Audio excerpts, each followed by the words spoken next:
News Manpur में पति ने पत्नी पर किया चाकू से हमला। मामूली कहासुनी के बाद हुई वारदात। महिला जेपीसी अस्पताल में भर्ती, हालत अब स्थिर।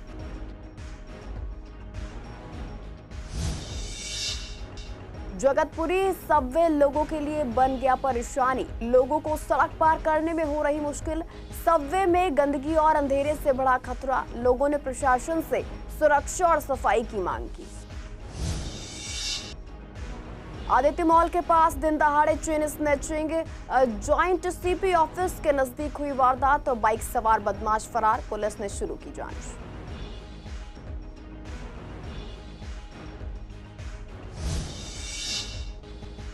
स्वास्थ्य मंत्रालय ने राज्यों को जारी की एडवाइजरी। छोटे बच्चों के माता पिता को अनावश्यक दवाओं से बचने की सलाह। डॉक्टर ने कहा, वायरल इन्फेक्शन अपने आप हो जाता है ठीक।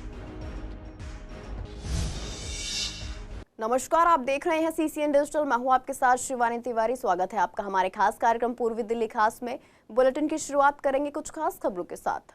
न्यूज मानपुर इलाके से एक चौंकाने वाली घटना सामने आई है, जहां एक 24 साल की महिला को उसके ही पति ने चाकू मारकर घायल कर दिया। पुलिस के मुताबिक महिला इन दिनों अपने मायके ब्रह्मपुरी में रह रही थी। शुक्रवार को उसका पति, जो जाफराबाद का रहने वाला है, उससे मिलने आया। मुलाकात के दौरान दोनों के बीच किसी बात को लेकर झगड़ा हो गया और गुस्से में पति ने चाकू निकालकर पत्नी पर हमला कर दिया। चीख पुकार सुनकर आसपास के लोग मौके पर पहुंचे और तुरंत घायल महिला को पास के जेपीसी अस्पताल ले जाया गया। डॉक्टरों ने बताया कि महिला की हालत अब स्थिर है और वह खतरे से बाहर है। घटना की जानकारी मिलते ही पुलिस और फॉरेंसिक टीम घटनास्थल पर पहुंची और सभी जरूरी सबूत जुटाए। न्यूज मानपुर थाना पुलिस ने आरोपी पति को मौके से ही गिरफ्तार कर लिया है और वारदात में इस्तेमाल किया गया चाकू भी बरामद कर लिया है।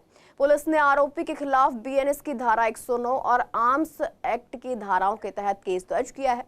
फिलहाल आरोपी से पूछताछ जारी है और पुलिस ये पता लगाने की कोशिश कर रही है कि पति पत्नी के बीच विवाद की असली वजह क्या थी। पूर्वी दिल्ली के जगतपुरी लालबत्ती के पास बना सबवे लोगों की सुविधा के लिए बनाया गया था, ताकि राहगीरों को सुरक्षित तरीके से सड़क पार करने में आसानी हो। लेकिन अब ये सबवे लोगों के लिए परेशानी का कारण बन गया है। स्थानीय लोगों का कहना है कि ये सबवे अक्सर बंद रहता है, जिसकी वजह से उन्हें मजबूरी में भीड़-भाड़ और तेज रफ्तार वाली सड़क पार करनी पड़ती है।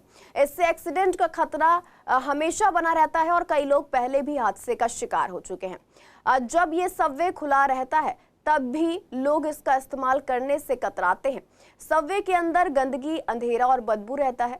साथ ही यहाँ असामाजिक तत्व और नशेड़ी इकट्ठा होकर नशा करते हैं। इस वजह से लूटपाट और छेड़छाड़ का डर बना रहता है। महिलाओं और बच्चों के लिए तो ये बिल्कुल भी सुरक्षित नहीं है। स्थानीय लोगों ने प्रशासन से मांग की है कि सबवे की नियमित सफाई, सुरक्षा और निगरानी की व्यवस्था की जाए, ताकि इसे सही मायनों में सुरक्षित और उपयोगी बनाया जा सके। उससे पहले भी बंद था, वो चौकीदार था यहाँ पे, तो कहता नीचे गंदगी भरी पड़ी है, नाला भरा पड़ा है, पानी भरा पड़ा है, इसमें कोई आता जाता नहीं। रोड पे देखो लोग बाग चलते हैं, सारी चीज़ें हैं, पटरी वैसी भरी रहती है। लाइट की बात, लाइट सर यहाँ से लेके मधु विहार चौक तक लाइट नहीं है। आगे पटपड़गंज जाएंगे तो वहाँ भी कुछ अब लाइट लगी है, कुछ जगह पे है नहीं। रात में लोगों को कितनी दिक्कतें बहुत दिक्कत होती है सर। टू व्हीलर वालों खासतौर, गाड़ी तो जंप करके चली जाती है, और जो रोड बनी है, जो गड्ढे भरे हैं, वो उबड़ खाबड़ है। अगर रात को कहीं नज़र नहीं आया तो टू व्हीलर वाला तो गया। पर उस सब में कभी खुलता है, कभी खुलता नहीं है। उसमें चौकीदार होता था, करीब महीनों भर से चौकीदार भी नहीं है।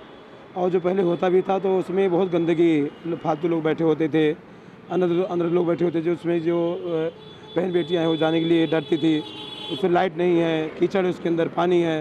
तो सब तो है ठीक है, पर लेकिन सफाई कुछ नहीं है उसमें, कोई नहीं बिल्कुल। अब सर क्या करें, मजबूरी है लोगों की, अपना काम करना तो लोग निकलते हैं। अभी जान हथेली लेके चलते हैं, एक्सीडेंट होने खतरा होता है। बहुत सारी ऐसी बातें होती हैं जो कि दिक्कतें आती हैं। पर यह कि अगर खोल दिया जाए और उसको क्लियर किया जाए तो अच्छा रहेगा, बहुत बेनिफिट रहेगा लोगों को। सबवे खुलता है आजकल, इनके गार्ड नहीं आ रहे, लेकिन ऑलमोस्ट ये पब्लिक के लिए बंद ही रहता। पब्लिक कोई आती जाती नहीं इधर से, और स्ट्रीट लाइट्स वगैरह भी नहीं जलती। नीचे इधर गंदगी बहुत है, साफ़ सफाई नहीं। और सेकेंडली कि इधर सबवे की इतनी नीड नहीं थी जहाँ इन्होंने बनाया। सबवे की नीड बेसिकली रेड लाइट के उस तरफ थी, जहाँ पे पब्लिक ज़्यादा आती। पूर्वी दिल्ली के आदित्य मॉल के पास दिन दहाड़े एक व्यक्ति की सोने की चेन छीनने की वारदात ने पुलिस की सुरक्षा व्यवस्था पर सवाल खड़े कर दिए हैं। घटना उस जगह हुई जो जॉइंट सीपी ऑफिस से महज कुछ कदम की दूरी पर है, जिससे इलाके के लोगों में डर और गुस्से का माहौल है। पीड़ित मॉल के पास से गुजर रहा था कि तभी बाइक सवार दो बदमाश झपट्टा मारकर उसकी चेन ले गए। घटना इतनी तेजी से हुई कि कोई कुछ समझ ही नहीं पाया। स्थानीय लोगों का कहना है कि जिस जगह पुलिस के आला अधिकारियों के दफ्तर मौजूद हैं, वहीं इस तरह की वारदात होना बेहद शर्मनाक है। लगातार हो रही चेन स्नैचिंग और चोरी की घटनाओं पर पुलिस का रवैया ढीला है। पीड़ित ने आरोप लगाते हुए कहा कि पुलिस गश्त का दावा तो करती है, लेकिन हकीकत कुछ और ही है। अगर जॉइंट सीपी ऑफिस के नजदीक ही ये हालात है तो आम मोहल्लों और कॉलोनियों की सुरक्षा पर सवाल उठाना लाजमी है। फिलहाल पुलिस ने मामला दर्ज कर जांच शुरू कर दी है। पूर्वी दिल्ली के आनंद विहार इलाके में इस वक्त हम मौजूद हैं और कुछ ही कदमों की दूरी पर जॉइंट सीपी ऑफिस है। दिन दिहाड़े एक व्यक्ति से उनकी चैन छीनी गई। वो शख्स मेरे साथ मौजूद हैं, उनसे बातचीत कर लेते हैं। क्या पूरा मामला है? सर, क्या नाम है और क्या पूरा मामला बताइए।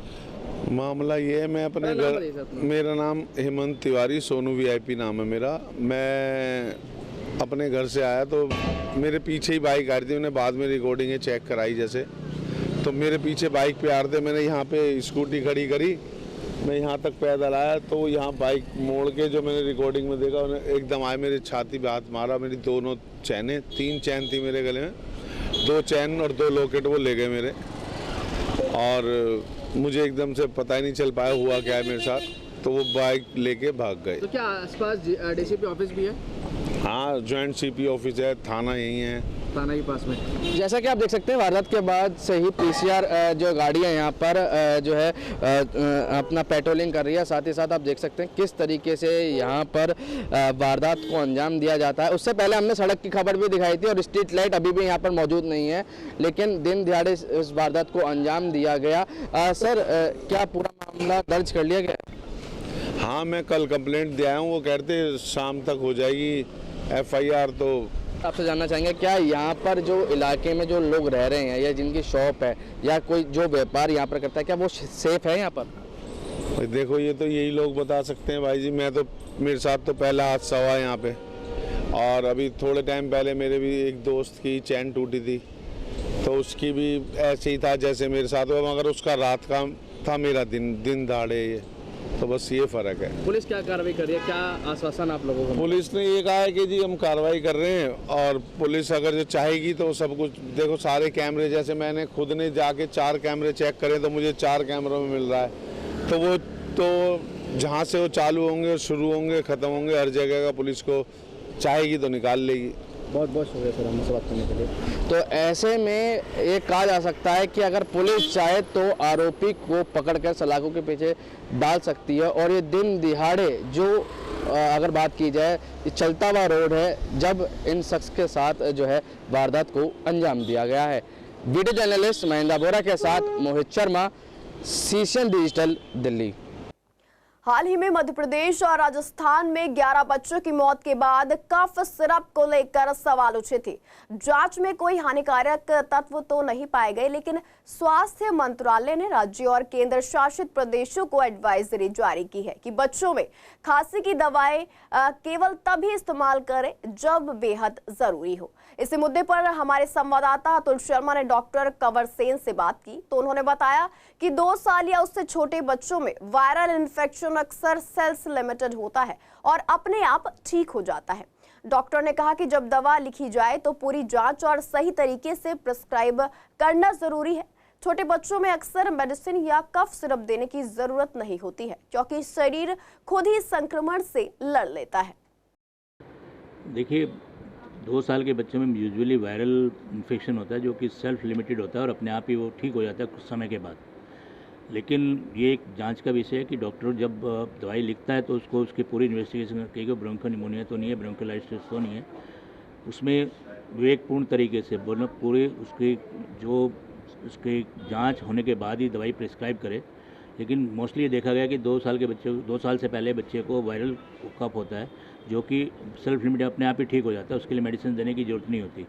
लेकिन इसके साथ साथ ऐसा कोई अभी रिसर्च गवर्नमेंट ने की होगी, हमारी जानकारी में नहीं है कि भाई इस पर, क्योंकि यदि बच्चों में ऐसा देखा गया कि छोटे बच्चों में ब्रोंको निमोनिया हो जाता है, यदि ब्रोंको निमोनिया को बिना ट्रीट किए हुए, बिना एंटीबायोटिक के या बिना कफ सिरप के करेंगे तो उसमें प्रॉब्लम हो सकती है। तो ये बात सही है कि मोस्टली 2 साल से पहले बच्चे को अपने आप ही खांसी ठीक हो जाती है, लेकिन डॉक्टर जिसको जो देख रहा है, जो जांच कर रहा है, उस बच्चे को अच्छी तरह एग्जामिन करे।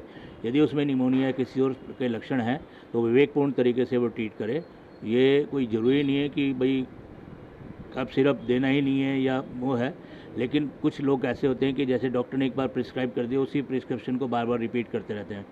लेकिन जैसे कि लोग अपने आप ही बेनाडिल दे देते हैं, लोग अपने आप ही कफ सिरप में दूसरे कफ सिरप जो होते हैं जो एडल्ट लोगों को लेने होते हैं, और उनका साइड इफ़ेक्ट बहुत ज़्यादा होता है क्योंकि बच्चे उसको टॉलरेट नहीं कर पाते। इसलिए ये बात सही है कि 2 साल से पहले बच्चों को कफ सिरप नहीं देना चाहिए। उत्तर पूर्वी दिल्ली के शास्त्री पार्क इलाके में स्थित बेला फार्म यमुना खादर में नॉर्थ ईस्ट जिला पुलिस ने शनिवार सुबह एंटी रॉयट मॉक ड्रिल का आयोजन किया। इस ड्रिल का आयोजन आपातकालीन परिस्थितियों में पुलिस बल की तैयारियों को परखना था। सुबह शुरू हुए इस अभ्यास में कुल 170 पुलिसकर्मी शामिल हुए, जिनमें एक एसीपी, 7 इंस्पेक्टर और 162 अधीनस्थ अधिकारी तथा कर्मचारी भी शामिल थे। इस दौरान वाटर कैनन, वज्र वाहन, विक्रांत वाहन, गैस गन और एम्बुलेंस का संचालन और कार्यप्रणाली जांची गई। साथ ही स्टाफ की सतर्कता, अनुशासन और उपकरणों के संचालन में दक्षता का मूल्यांकन भी किया गया। पुलिस अधिकारियों का कहना है कि समय समय पर इस तरह के अभ्यास जरूरी हैं ताकि किसी भी आपात स्थिति में बल पूरी तरह से तैयार रहे और नागरिकों की सुरक्षा सुनिश्चित कर सके। ड्रिल से पुलिसकर्मियों की टीम वर्क, तुरंत निर्णय क्षमता और आपात उपकरणों का प्रयोग सही तरीके से करने की क्षमता का परीक्षण भी हुआ। ये पहल जनता की सुरक्षा और कानून व्यवस्था बनाए रखने में मददगार साबित होगी। विश्वासनगर में सड़क लंबे समय से टूटी हुई है और इस वजह से स्थानीय लोगों को रोजाना परेशानी का सामना करना पड़ता है। बारिश के दिनों में गड्ढों में पानी भर जाता है, जिससे सड़क पार करना और भी मुश्किल हो जाता है। लोग बताते हैं कि वे रोज स्कूल या ऑफिस जाते समय इन गड्ढों से होकर गुजरते हैं और खासकर बच्चों को स्कूल छोड़ने में दिक्कत होती है। उन्होंने कहा कि बारिश में गड्ढों का पता ही नहीं चलता और कई बार गिरने का खतरा भी बना रहता है। स्थानीय लोगों ने कई बार इस समस्या की शिकायत संबंधित अधिकारियों से की, लेकिन अब तक कोई सुधार नहीं हुआ। इस कारण इलाके में रहने वाले लोग बेहद परेशान हैं और उम्मीद करते हैं कि जल्द ही सड़क की मरम्मत करवाई जाए। हाँ, बारिश का वैसे भी दिक्कत है, अब बारिश खत्म हो गई है, अब भी दिक्कत है, बहुत दिक्कत है। और यहाँ पे कूड़ा पड़ा है, इतना मतलब बैड एरिया में भी नहीं होगा, जो गरीब एरिया है उसमें हाँ थोड़ी परेशानी, बहुत परेशानी है। बारिश के ज़्यादा है, बहुत ज़्यादा है, वो तो पानी भर जाता है इसमें, कम से कम 1 फुट तक पानी भर जाता है। यहाँ पे पानी भर जाता है, आज इसमें बाई दी यहाँ पे नहीं है, उधर पानी भरा हुआ है। दिक्कत मैम बहुत, सबके लिए बहुत दिक्कत होती है इससे। पानी भर जाता है, लोग गिर भी जाते हैं, कपड़े खराब हो जाते हैं, ड्यूटी वालों के, स्कूल वालों के, बच्चों के। हाँ दिक्कत तो होती है, जाम बहुत जाम लग जाता है, यहाँ तो जाम हो जाता है, पानी भरा होता है, गाड़ियाँ फंसी होती हैं। बहुत परेशानी है, सुबह से लेकर शाम तक यहाँ एक्सीडेंट होते हैं, पानी भर जाता है, बंदों की गाड़ियाँ टूटती हैं, गिरते हैं। बारिश में तो बड़ी हालत खराब रही है, बहुत कंप्लेनें हो चुकी हैं यहाँ की, लिख के सबको दिया हुआ बट कोई कार्रवाई नहीं। पूर्वी दिल्ली के विश्वासनगर वार्ड में सुरक्षा को ध्यान में रखते हुए निगम पार्षद ज्योति रानी ने इलाके के ब्लैक स्पॉट पर स्ट्रीट लाइट लगाने का निर्णय लिया है। स्थानीय लोगों का कहना है कि अंधेरे वाली जगहों पर अक्सर असामाजिक तत्व इकट्ठा हो जाते हैं, जिससे राहगीरों और खासकर महिलाओं को दिक्कतों का सामना करना पड़ता था। कई बार शिकायतें होने के बावजूद समस्या का समाधान नहीं हो पाया था, लेकिन अब पार्षद ने ब्लैक स्पॉट की पहचान कर वहां स्ट्रीट लाइट लगाने का काम शुरू कर दिया है। इस पहल से अपराध और दुर्घटनाएं काफी हद तक कम होगी और लोगों को रात में सुरक्षित महसूस होगा। उन्होंने पार्षद के इस कदम की सराहना करते हुए कहा कि लंबे समय से चली आ रही उनकी समस्या का अब समाधान हो गया है और इससे इलाके का माहौल बेहतर होगा।